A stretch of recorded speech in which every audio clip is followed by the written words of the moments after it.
kapatid. Sa isang kisap mata ay pwede tayong kunin ng Panginoon. Amen. Kaya po, sa awin nito mga kapatid, pakinggan natin at tunay po na atin pong himay mga kapatid yung ano po ang sa ibig sabihin mga kapatid. Sa pagkatunay po tayo po ay isang mananampalataya na hindi natin batid ang buhay natin kung bukas tayo ay buhay pa mga kapatid. Hallelujah. Praise God.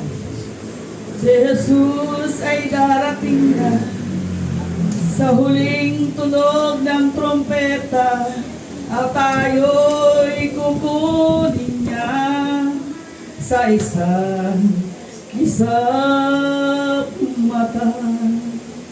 Hindi alam ang oras nang ika'y magising at ang gulong paligid ay iyong napansin.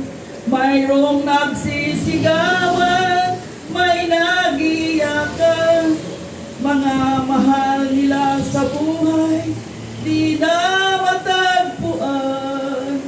Bakit ka kinabahan nang malaman mo nag-iisa ka na? Ito'y isang hiwaga, tiyak na magaganap. Mawawalan lahat, ang kay Jesus ay tumanggap. Wala nang paghihirap, kaligtasan ay tiyak.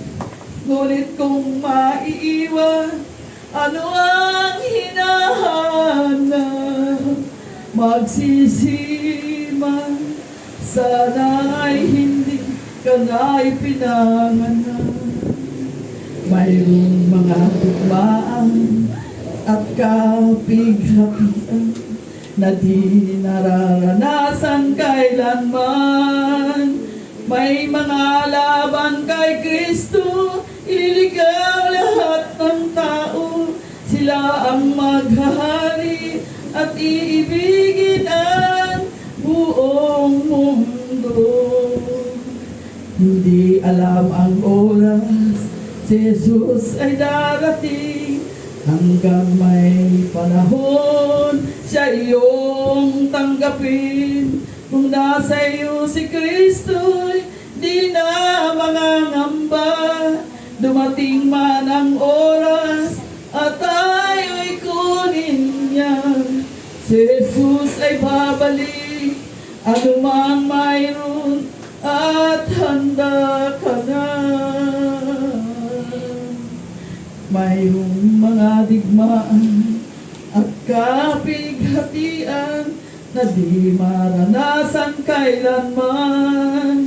Mga laban kay Kristo, ililigtas lahat ng tao. Sila ang maghahari at iibigin ang buong mundo. Amen. Praise God.